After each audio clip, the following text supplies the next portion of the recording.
जसं मी आता recently animal communication पण सुरू केलं आहे की तुम्ही पैसे किती कमावता त्याच्यावर तुमचा सक्सेस मोजला जातो. कुठल्याच क्रिस्टलचा कुठलाच साईड इफेक्ट नसतो की मॅडम 20 दिवसाच्या आत आपल्याला हा मुंबईचा फ्लॅट विकायचा आहे, अशी काहीतरी रेमेडी द्या की हा फ्लॅट विकला गेला पाहिजे. म्हणलं गॅरंटी तर मी नाही घेऊ शकत, पण हा एक ट्राईड आणि टेस्टेड उपाय आहे, तू हा कर.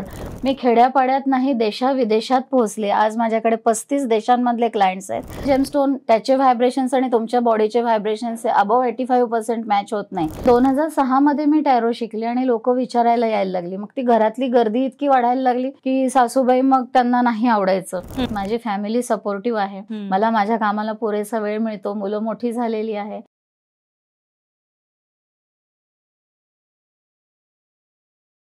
नमस्कार, MLA टॉक शो मध्ये तुमचं मनापासून स्वागत आहे. फेसबुकवर सर्च करा MLA महाराष्ट्रीयन लेडीज असोसिएशन आणि लगेच जॉईन करा. आणि आपल्या चॅनलला पण सबस्क्राईब करायला विसरू नका. आजचे आपले गेस्ट खास आहेत, एक बहुपेडी व्यक्तिमत्व म्हणजे स्मिता बेलसरे मॅम. एक अनुभवी टॅरो रीडर, वास्तुतज्ञ, न्यूमरोलॉजिस्ट, गायडन्स व क्लासेस देणाऱ्या सल्लागार आहेत. अनेक वर्षातूच्या अनुभवातून, सहज संवाद शैलीतून त्यांनी अनेक लोकांच्या आयुष्यात सकारात्मक बदल घडवलाय. सो टॅरोट कार्डच्या माध्यमातून मनाचं उत्तर शोधणं, वास्तुशास्त्राच्या मदतीने घरात सकारात्मक ऊर्जा निर्माण करणं असो किंवा अंकशास्त्राच्या आधारे योग्य निर्णय घेणं, स्मिताताईचं मार्गदर्शन नेहमीच ठोस आणि दिलासादायक असतं. सो आज आपण त्यांच्याकडनं जाणून घेणारे या सगळ्या विषयाचं गूढ, त्यासोबत अनुभवाच्या खास गोष्टी आणि अर्थातच तुमच्यासाठी काही महत्त्वाच्या टिप्स. नमस्कार, पहिल्यांदा सगळ्यांना नमस्कार. श्री स्वामी समर्थ आणि थँक्यू व्हेरी मच मला ही अपॉर्च्युनिटी दिल्याबद्दल. सो मॅम, तुम्हाला इथे येऊन कसं वाटतं? खूप छान वाटतं आहे. ओके, सो आपण प्रश्नाकडे वळूया. हो, नक्कीच. Okay, so tarot card reading तुमच्यासाठी कडे सगळ्यात जास्त कुठल्या प्रकारचे येतं? तसं म्हणजे सगळ्या प्रकारचे क्लायंट्स येतात, कुठल्या प्रकारचे असं नाही. मी सगळ्या प्रकारच्या क्लायंट्सला मदत करते. मग ते लव्ह रिलेशनशिप असू दे, करिअर असू दे, जॉब असू दे, लग्नासाठी असू दे किंवा इतर काही प्रश्न असू दे. पण बदलत्या काळाबरोबर काय झालं आहे, एक ट्रेंड बदलला आहे.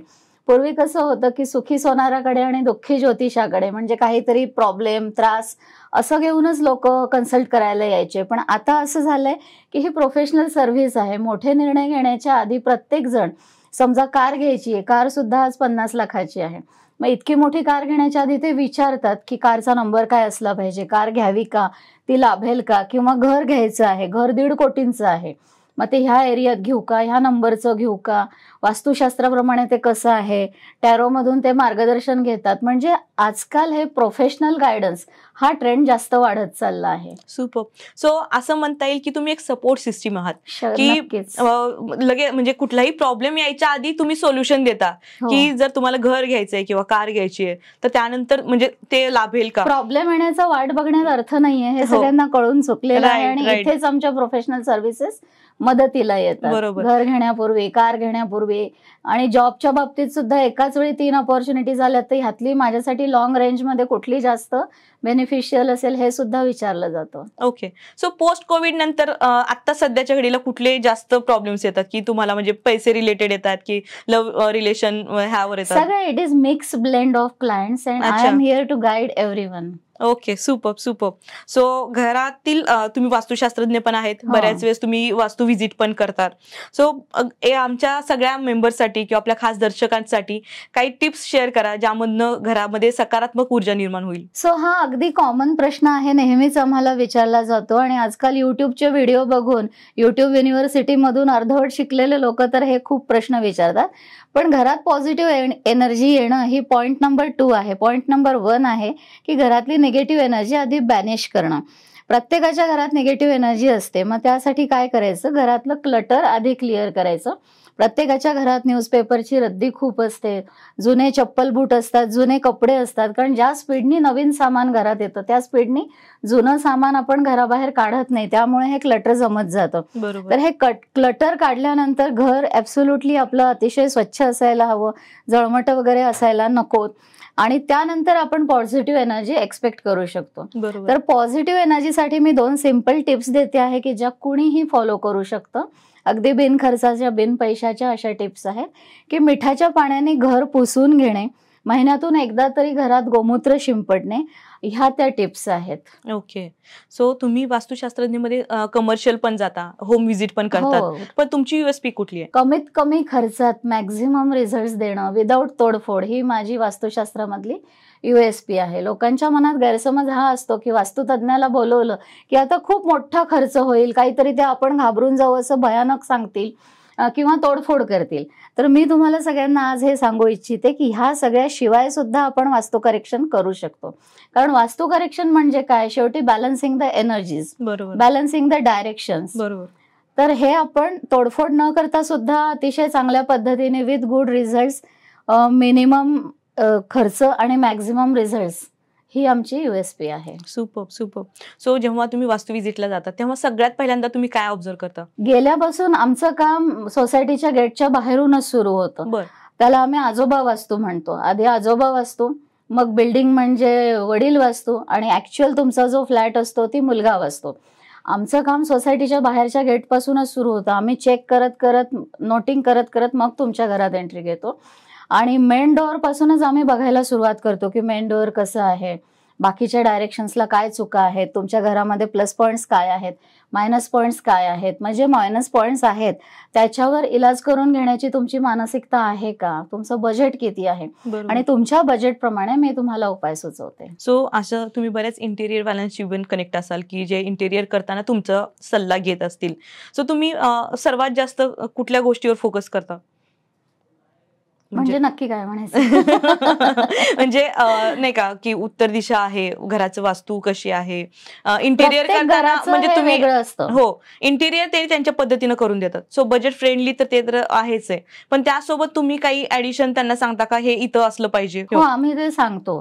म्हणजे इंटेरियर डिझायनरला कन्सल्ट करण्याच्या आधी वास्तुतज्ञाला कन्सल्ट करावं, आणि आम्ही सांगतो त्याप्रमाणे जर तुम्ही फर्निचर बनवलं तर दोन्ही पर्पज सॉल्व्ह होतात. घर सुंदर दिसतं, फर्निचर आणि युटिलिटीच्या दृष्टिकोनातून घर पण छान दिसतं, आणि ते वास्तू कंपायलंट पण होतं. जसं फॉर एक्झाम्पल आम्हाला नैऋत्य दिशा जड हवी असते, नैऋत्य म्हणजे साऊथ वेस्ट, जड हवी असते. मग तिथे जर आम्ही वॉर्डरोब्स ठेवले किंवा ती जर किचन मध्ये येत असेल तिथे आपण सिलेंडर ठेवू शकतो. जड वस्तू तिथे ठेवता येतात. समजा ईशान्य आम्हाला हलकी हवी आहे दिशा, तर तिथे आपण देवघर करतो, जड वस्तू तिथे ठेवायच्या नाही. हे इंटेरियर डिझायनिंग करायच्या आधी वास्तुतज्ञाला जर कन्सल्ट केलं तर दोन्ही पर्पज सॉल्व्ह होतात. ऍक्च्युअली कारण एकदा इंटेरियर केलं आणि परत वास्तुतज्ञांना बोलवलं तर ते चुकीचंच ठरणार. बरोबर. सो सगळ्या मेंबर्सला मी परत एकदा सांगेल की जे जे नवीन लोक नवीन फ्लॅट घेत आहेत, इंटेरियर करणार, आधी मॅडमचं सजेशन घ्या आणि त्यानंतर तुम्ही इंटेरियरला सुरुवात करा, जेणेकरून तुम्हाला बजेट फ्रेंडली होईल. कारण बजेट परत वाढणार. अगदी बरोबर आहे. शेवटी सगळ्या गोष्टी येऊन पैशांपाशी थांबतात, त्यामुळे दोन्ही गोष्टींचा विचार हा करायलाच लागतो. Super super. सो एवढ्या मोठ्या अनुभवातून एखादा किस्सा तुम्हाला आठवते का की हा आम्ही छोटासा फरक बदल केला आणि त्यांची वास्तू पॉझिटिव्ह झाली आणि त्यांना पॉझिटिव्ह रिझल्ट मिळायला लागले? हो, कितीतरी विकले न जाणारे फ्लॅट्स असतात. की आता माझी एक क्लायंट US ची आहे, ती 1 महिन्यासाठी इंडियाच्या व्हिजिटवर आली होती, कारण तिची आई आणि मावशी पुण्यात असते, त्या दोघीच राहतात, आजीच आहेत त्या दोघी. आणि मुंबईला एक प्रॉपर्टी होती आणि ती ताबडतोब विकायची होती. तर ती विकण्याचं काम सुरू करता करता 15 दिवस गेले. तिची परतीची फ्लाईट बुक झालेली होती आणि ती मला म्हणाली की मॅडम 20 दिवसाच्या आत आपल्याला हा मुंबईचा फ्लॅट विकायचा आहे, अशी काहीतरी रेमेडी द्या की हा फ्लॅट विकला गेला पाहिजे. म्हणलं गॅरंटी तर मी नाही घेऊ शकत, पण हा एक ट्राईड आणि टेस्टेड उपाय आहे, तू हा कर. म्हणाली माझं अजिबात बजेट नाहीये सध्या, खर्च खूप झालाय. म्हटलं तुला बिनखर्चाचा मी उपाय देते, आणि बिनखर्चाचा उपाय दिला आणि तिचं खरोखर 11व्या दिवशी मुंबईचा फ्लॅट विकला गेला. सो तिने मला रिव्ह्यू पण दिला आहे गुगलवर ह्यासाठी. असे खूप छोटे छोटे अनुभव असतात की पैसे प्रत्येक ठिकाणी, म्हणजे रेमेडीज खूप महागडी रेमेडी केली म्हणजेच खूप मोठा रिझल्ट येईल, 2 लाखाचा जेमस्टोन घातला म्हणजे जास्त रिझल्ट येईल असं नाही. जेमस्टोनच्या बाबतीत सुद्धा जोपर्यंत तुम्ही वापरलेला जेमस्टोन त्याचे व्हायब्रेशन्स आणि तुमच्या बॉडीचे व्हायब्रेशन्स अबव 85% मॅच होत नाही, तोपर्यंत ते जेमस्टोनचा तुम्हाला गुण येत नाही, मग तो किती लाखांचा असला तरी. हे मॅटर करत नाही की जेमस्टोन किती हजारांचा किंवा लाखांचा आहे, किंवा तो कोणाकडून घेतला आहे, किंवा सोन्यात घातलाय की प्लॅटिनम मध्ये घातलाय. चांदीत जरी तुम्ही घातला तरी त्याचे एक्सलंट रिझल्ट येऊ शकतात. परफेक्ट जेमस्टोन सुचवणं हे एक मोठं मॅथमॅटिकल कॅल्क्युलेशन आहे, आणि ते ॲज पर न्यूमरोलॉजी मी 4 ते 5 फिल्टर्स अप्लाय करत करत असा एक शॉर्टलिस्ट करते की तो लाभेल की नाही ही शंका मनात घ्यायचीच नाही. जो तुम्हाला 100% लाभतो आहे तोच मी रेकमेंड करते. Okay, super. सो न्यूमरोलॉजी आणि जेमस्टोन्स कडे तर येणारच आहे, पण मला वेगळा प्रश्न विचारायचा आहे की एखाद्याचं जीवन आणि त्याचा व्यवसाय त्याच्या जन्मतारखेनुसार कसं प्रभावित होऊ शकतो? खूप प्रभावित होतं. हे न्यूमरोलॉजी म्हणजे काय, शेवटी हे नंबर्सचं सायन्स आहे.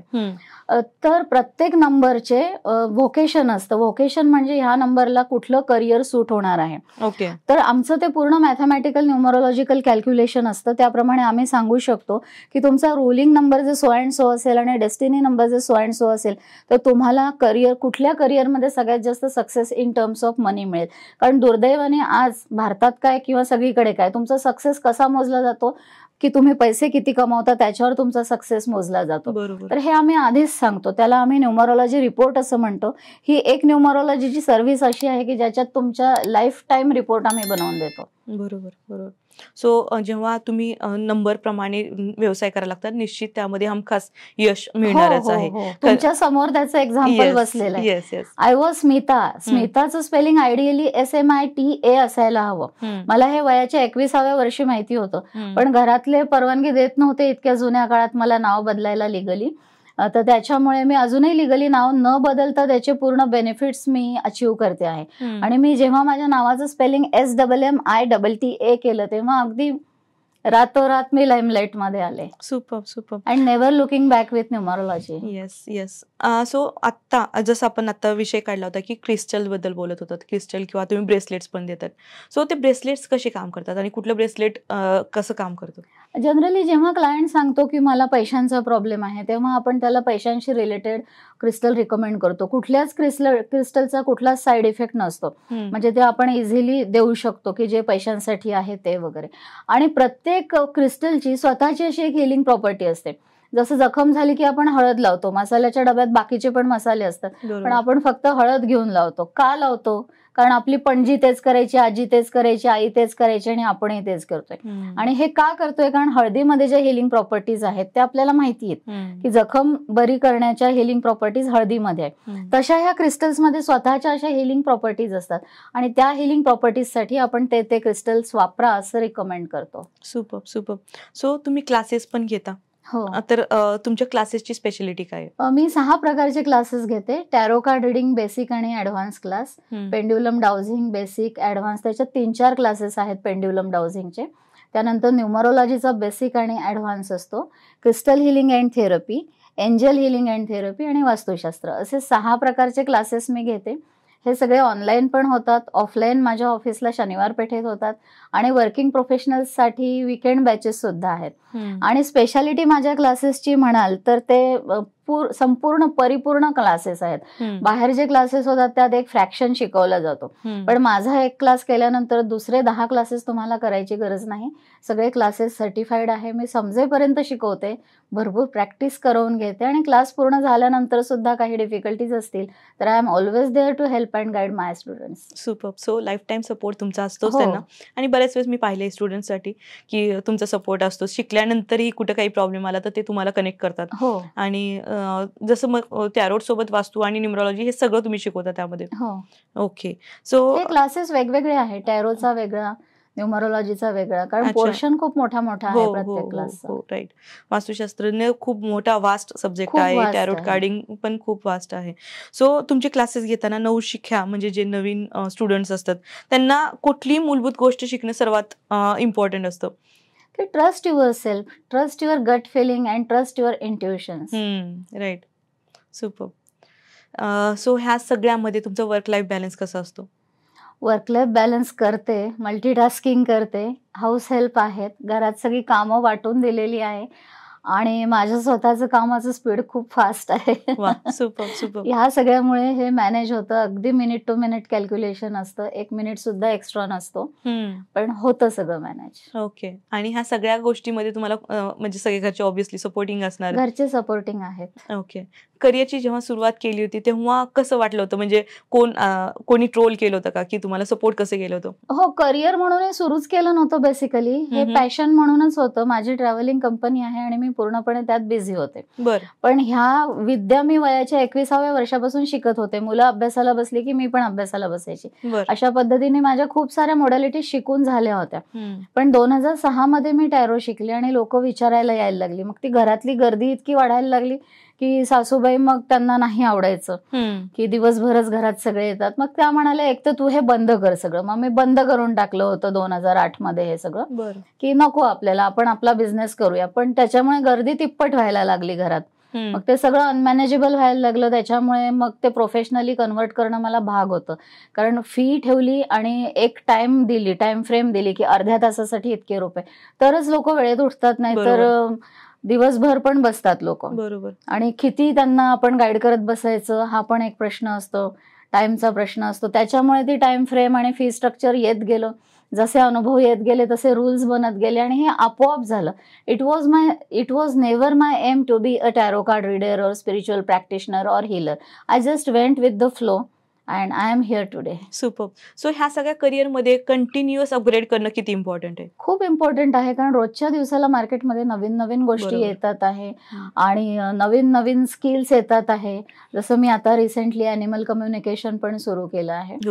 तर हे नवीन नवीन गोष्टी जेव्हा आपण प्रत्येक शिकतो त्या आपल्या जुन्या विद्येला सुद्धा पूरक असतात, असा त्याचा उपयोग होतो. तर स्वतःला अपडेट आणि अपग्रेड केलंच पाहिजे. ओके. सो आता सुद्धा तुमचं शिकणं चालू आहे? कारण शिकणं चालू आहे, बंद तर काय म्हणतात त्याला, सक्सेस. रिसेंटलीच मी टेलिपॅथिक ॲनिमल कम्युनिकेशन शिकले, आकाशिक रेकॉर्ड शिकले. अजून ह्या दोन्ही गोष्टी प्रोफेशनली नाही सुरू केलेल्या, पण मी फ्री देते आहे लोकांना की माझी प्रॅक्टिस व्हावी आणि माझा रिसर्च पूर्ण व्हावा. त्याच्यानंतर मी प्रोफेशनली हे सुरू करणार आहे. ओके. सो एवढी मोठ्या जर्नीमध्ये ऑब्व्हियसली कुठे ना कुठेतरी फेल्युअर आलं असेल कुठेतरी. सो अशी एखादी किस्सा आहे का की समोरच्यानी चुकीचं सांगितलं त्यामुळे तो फेल गेलं आणि मी त्याला परत करेक्शन करून परत ती सक्सेसफुल झाली, असं काही आहे का? नाही, काय होतं ना की लोक आपण सांगितलेल्या रेमेडीज वापरत नाही कधी कधी. म्हणजे हजारात एखादं होतच हे की जसं तांदळाच्या पोत्यात एखादा खडा निघतोच किंवा कधीतरी जेवणात केस निघू शकतो, तसं हे होतच. आणि रिझल्टची गॅरंटी घेणारे आपण कोण आहे? तुम्ही जसे सगळे सर्वसामान्य तसे मी पण सर्वसामान्यच आहे. तर हे होतं कधीतरी, पण ते समोरच्याचं कर्म असतं, त्याचं नशीब असतं, त्याला आपण काही करू शकत नाही. गायडन्स करणे हे आपलं काम आहे आणि आपण ते प्रामाणिकपणे करत राहावं. ओके. सो आता ह्या सगळ्या जर्नीमध्ये तुम्ही फेल्युअर कसं घेता किंवा सक्सेस एवढं मिळाले तर तुम्ही ते कसं हे करताय? खरं म्हणजे सक्सेस पण माझा नाही आणि फेल्युअर पण माझा नाही. मी हे जे काम करते हे स्वामी सेवा म्हणून करते. मी याला पैसे कमवायचा धंदा केलेला नाही. दो आय एम अ प्रोफेशनल, पण मी असं आफ्टर मनी टाईपचं माझं बिहेवियर नाहीये आणि मी स्वामींची सेवा म्हणून हे करते. म्हणजे मी हा व्यवसाय निवडला नाहीये, स्वामींनी मला आज्ञा केली आणि त्यांच्या आज्ञेने मी हा व्यवसाय करते. अदरवाईज माझा तर फुल टाइम बिझनेस सुरू होता. तर त्यामुळे मी जसं आपण आवडलेला मेसेज फॉरवर्ड करतो तसं मला चांगला फीडबॅक आला तरी मी स्वामींच्या चरणी तो अर्पण करते, किंवा वाईट फीडबॅक आला तरी मी तो स्वामींच्या चरणी अर्पण करते की बघा स्वामी आज असा रिव्ह्यू आला आहे. तर मी फक्त मीडियम आहे ह्या भावनेनेच मी करते आणि मी स्वामी सेवा करते ह्या आज्ञेने मी हे करते. कारण प्रत्येकाचं एक कार्मिक सायकल असतं, ते कार्मिक सायकल पूर्ण केल्याशिवाय त्याला वरती जागा होत नाही. तर माझं कार्मिक सायकल हे असेल की इतरांना मार्गदर्शन केल्याशिवाय माझं कार्मिक सायकल पूर्ण होणार नसेल, असं असेल कदाचित, म्हणून मी ह्या व्यवसायात आली असेल, ओढली गेली असेल असं मला वाटतं. सो सगळ्यांनाच माहिती की MLA ग्रुपवरती तुमचे सगळ्यात जास्त रिव्ह्यूज आहेत, सगळ्यात हायेस्ट लाईव्ह असतात, लाईव्हला हायेस्ट व्ह्यूज असतात, 5,000 ॲट अ टाइम ते लोक बघत असतात आणि एवढे पॉझिटिव्ह फीडबॅक असतात. ह्यामध्ये एखादी हार्ट टचिंग मुवमेंट ज्यामध्ये तुम्हाला नाही का की गुजबम्स आलेत की अरे आपण जे करतोय ते एकदम करेक्ट करतोय, असा एखादा प्रसंग शेअर करा ना आमच्यासोबत. खूप येतात मॅडम, दिवसाला स्वामींच्या कृपेने 4 ते 5 मला पॉझिटिव्ह फीडबॅक दर दिवसाला असतात. लोकांचं खूप जीवन बदललेलं आहे. MLA मुळे तर मी महाराष्ट्राच्या खेड्यापाड्यात पोहोचले. नाहीतर MLAच्या लाईव्हच्या आधी म्हणजे 2021च्या आधी फक्त पुणे, मुंबई, मेट्रो सिटीज किंवा डायरेक्ट परदेशातले असे माझे क्लायंट्स असायचे. पण MLAच्या लाईव्हमुळे मी खेड्यापाड्यात नाही देशाविदेशात पोहोचले. आज माझ्याकडे 35 देशांमधले क्लायंट्स आहेत आणि अगदी छोट्या खेड्यापाड्यांमधले सुद्धा क्लायंट्स आहेत. आणि ह्या लोकांना असे प्रॉब्लेम्स असतात की ज्याचा आपण कधी विचार सुद्धा केलेला नसतो. एक माझी अपॉइंटमेंट संध्याकाळी 7:30ला सुरू होती, नगर जिल्ह्यातल्या अगदी छोट्या खेड्यातनं. तर त्यांच्या घरात पूर्ण अंधार होता आणि ज्या लेडीची अपॉइंटमेंट सुरू होती तिची तिच्या मोबाईलवरून सुरू होती डाटावर, आणि तिच्या हस्बंडने मोबाईलचा टॉर्च तिच्या चेहऱ्यावर लावला होता आणि अशा पद्धतीने आमची अपॉइंटमेंट झाली. म्हटलं हा काय प्रकार आहे, अंधारात का अपॉइंटमेंट, आणि हे कोण आहे, असे का चेहऱ्यावर लाईट मारतात ते. तर मग तिने सांगितलं की मॅडम 3 दिवस झाले आमच्याकडे लाईट नाहीयेत. म्हणजे आपल्याला 5 मिनिट लाईट गेले तर आपल्या घरात इन्व्हर्टर असतो, लाईट जातात केव्हा आणि येतात केव्हा आपल्याला कळत सुद्धा नाही. तर कशा प्रकारचं जीवन लोक जगतात आहे हे मला MLAच्या लाईव्हमुळे कळालं. मला वाटतं तुमच्या लाईव्ह नंतरच ती ट्रेंड सेट झाली की टॅरोट कार्ड रीडर्स किंवा बाकीचे लोक पण लाईव्ह जायला लागले, कारण तुमचा जो प्रचंड रिस्पॉन्स आणि बघितलं सगळ्यांनी. आणि त्याच्यानंतर मला बाकीच्या ग्रुप्स मधून इन्व्हिटेशन यायला लागलं MLAचे लाईव्ह बघून की आमच्या ग्रुपवर पण तुम्ही लाईव्ह करा, कारण ग्रुप ऍक्टिव्हिटी आणि रिस्पॉन्स बघता. राईट. आणि तो काळ पण तसा होता, सगळ्यांना वेळ होता. आता सगळ्यांचे पेशन्स खूप कमी झाले. राईट. सो ह्या सगळ्या गोष्टी करत असताना तुम्हाला चॅलेंजेस काय काय फेस करावं लागतात? चॅलेंजेस तसे स्वामींच्या कृपेने खूप काही जास्त मला आले नाहीत. माझी फॅमिली सपोर्टिव्ह आहे, मला माझ्या कामाला पुरेसा वेळ मिळतो, मुलं मोठी झालेली आहे आणि माझं काम मी खूप प्रामाणिकपणे करते. आणि self help is the best help. आपण स्वतः अडचणीत येणार नाही अशा पद्धतीने जर आपण काम केलं, ग्राउंडेड राहिलो, तर अशा अडचणी आपण इन्व्हाइट करत नाही, असं माझं म्हणणं आहे. म्हणजे अडचणी येऊ नयेत म्हणून मी काळजी घेते. सुपर. सो जाता जाता आपल्या MLAच्या मेंबर्सला आणि आमच्या युट्यूब कम्युनिटीसाठी एक संदेश द्या. संदेश मी असा देईल, do your best and the best will come back to you. Right. Super. So ma'am, तुम्ही आज इथं आलात आणि एवढं व्हॅल्युएबल इन्साइट्स दिलेत आम्हाला. सो मला तुमच्याशी गप्पा मारताना खूप मजा आली आणि तुम्ही इथं आज आलात आणि मनापासून तुमचं मी आभार मानेन. Thank you so much. Thank you very much. Shri Swami Samarth. Thank you.